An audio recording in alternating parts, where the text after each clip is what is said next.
Hello everyone, आज हम अपना नया टॉपिक स्टार्ट करने जा रहे हैं और एक कह सकते हैं नया सब्जेक्ट हम लोग चालू करने जा रहे हैं। हमारे चैनल के ऊपर एम्ब्रियोलॉजी के ऑलरेडी 3 या 4 वीडियोस अपलोडेड हैं, आप लोग उनको भी देख सकते हैं। और अगर आप चैनल पे नए हैं तो सब्सक्राइब कर ले। हमारी फिजियो की सीरीज़ थोड़ी लंबी होने वाली है और इसमें अंदर हम ज़्यादातर कंसेप्ट फिजियोलॉजी के और टॉपिक्स हम ज़्यादातर कवर करने की कोशिश करेंगे। सो फिजियोलॉजी एक बहुत ही इम्पोर्टेंट सब्जेक्ट है आगे किसी भी फार्माकोलॉजी को लेकर, क्योंकि इसके अंदर हम फ्लूइड्स, मेम्ब्रेन, हर टाइप की बात करेंगे। सो हम चालू करते हैं हमारा नया टॉपिक जो कि है जनरल फिजियोलॉजी। जनरल फिजियोलॉजी के अंदर हम पहली चीज़ देखेंगे टोटल बॉडी वाटर।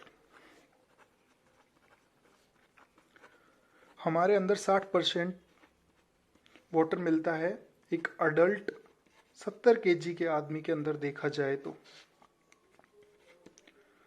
70 kg के आदमी के अंदर 60% हमें वाटर मिलेगा और वो 60% वाटर है जो 2 भागों में हम आगे डिवाइड कर सकते हैं, जो कि 2/3 में मिलता है हमारा ICF एंड 1/3 में हमारा मिलता है ECF,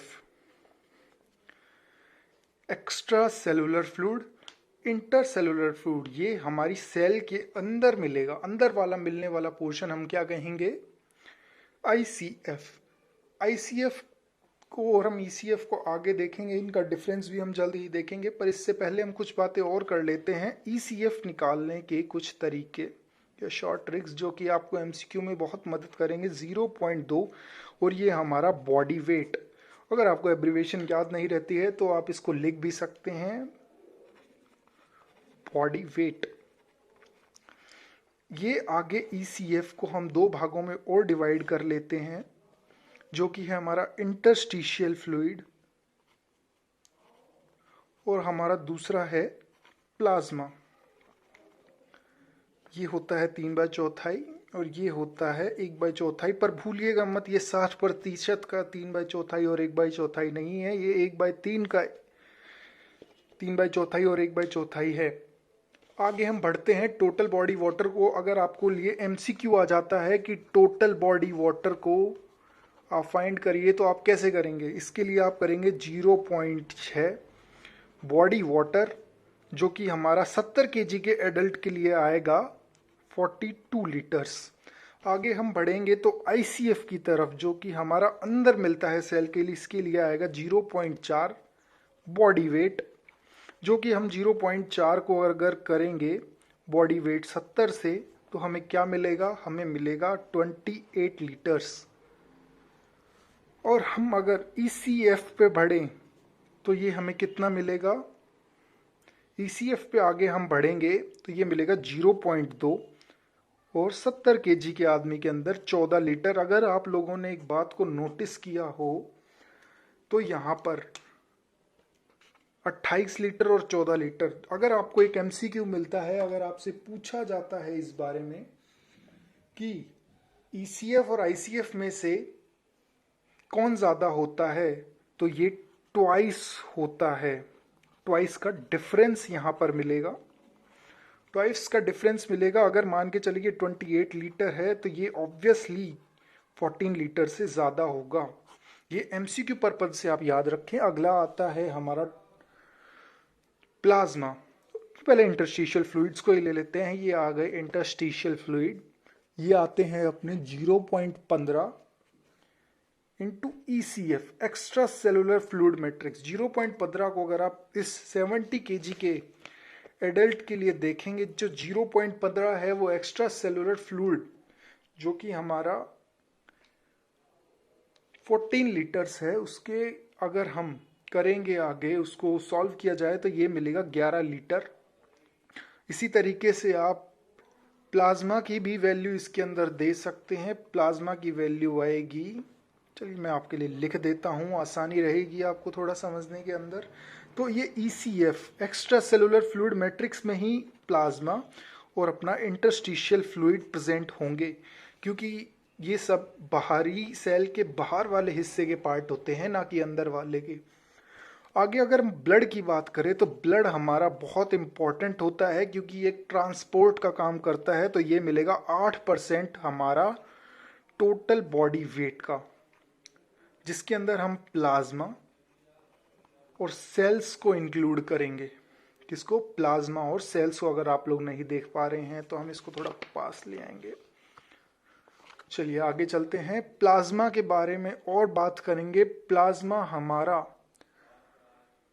ये था एक्स्ट्रा सेलुलर फ्लूइड में।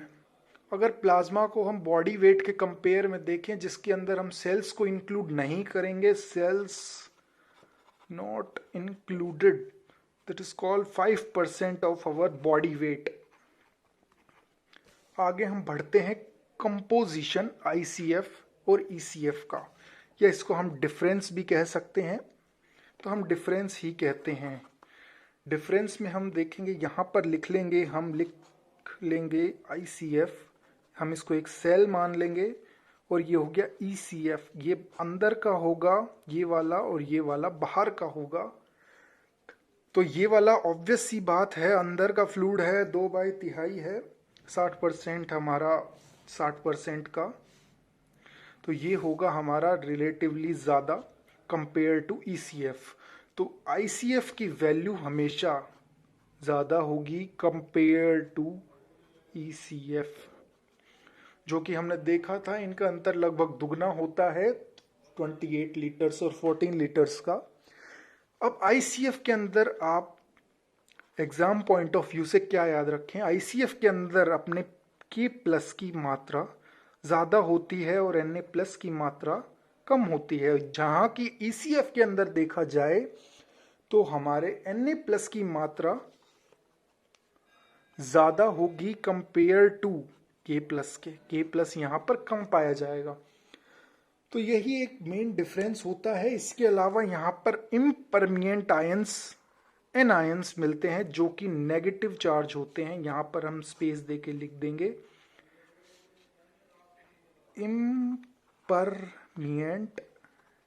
एनायंस, जो कि एक नेगेटिवली चार्ज होते हैं। इसी वजह से हमारी सेल जो होएगी, सेल ये नेगेटिवली चार्ज होगी।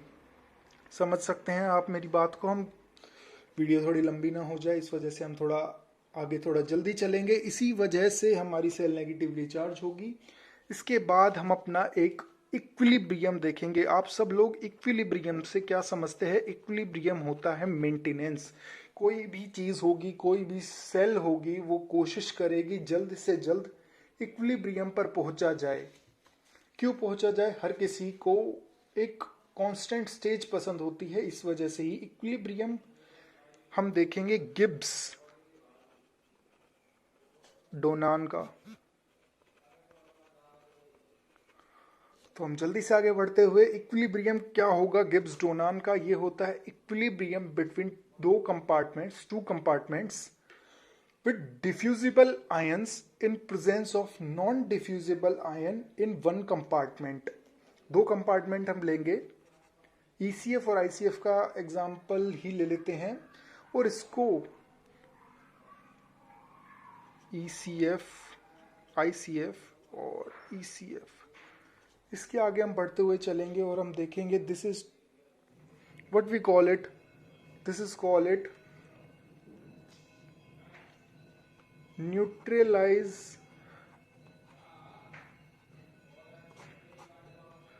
तो होगा number of cations is equals to में number of anion. This is to neutralize the excess anion charge impermeable ion sodium. तो ये क्या होगा इसमें? तो जो कि Na+ के अंदर ECF ज़्यादा होता है, तो ये खिंचा चला जाएगा चैनल के द्वारा ICF के अंदर। इसको हम आगे देखेंगे। तो ये लीकी चैनल के थ्रू जाएगा, क्योंकि ये कंसंट्रेशन ग्रेडियंट की वजह से जा रहा है कि ECF के अंदर ज़्यादा है और ICF के अंदर कम है, तो ये Na+ के अंदर ICF बढ़ता चला जाएगा। अगला टॉपिक हमारा होने वाला है कंसंट्रेशन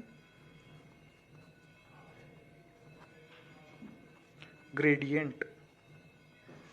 अब जाहिर सी बात है सेल के अंदर और बाहर का कंसंट्रेशन ग्रेडियंट बहुत इम्पॉर्टेंट होगा। पहले हम Na+ का देखेंगे। Na+ का हम देखेंगे, ये अपना सेल का हो गया इंट्रा सेलुलर फ्लूइड मैट्रिक्स और ये extra cellular fluid matrix. Na बाहर ज़्यादा होगा तो इसी वजह से ये अंदर जाएगा। इसकी पोटेंशियल एनर्जी या इलेक्ट्रिकल पोटेंशियल होता है Na का 141 और ICF के अंदर होता है 14। तो इसके ये अंदर वाया लीकी चैनल्स चला जाएगा। और भूलिए मत, मैंने आपको एक बात बताई थी कि हमारा आयन इम्परमिएंट एनायन प्रेजेंट होता है, इसकी वजह से हमारा सेल का चार्ज होता है वो नेगेटिव हो जाता है। सो इस वजह से अंदर चला जाएगा। और यहीं हम बात करेंगे K+ की, जो कि हमारा पोटेशियम होगा। वो बाहर तो मिलेगा आपको 4 मिली इक्विवेलेंट पर लीटर और अंदर मिलेगा 145। तो ये इसी वजह से बाहर आएगा। तो एक इम्पॉर्टेंट बात मैं आपको कहना चाहता हूँ, मैंने भी कुछ टाइम पहले इसके बारे में पता लगा है मुझे। ये होता है ड्यूटेरियम स्पेस।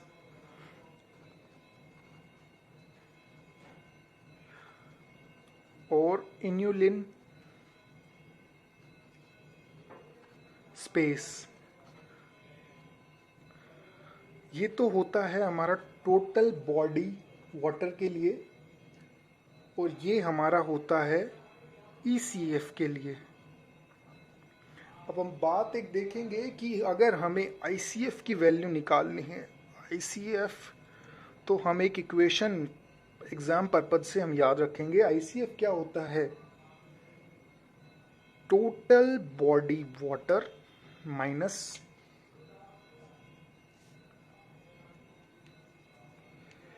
ECF। ये फॉर्मूला हम एग्जाम पॉइंट ऑफ व्यू से याद रखेंगे।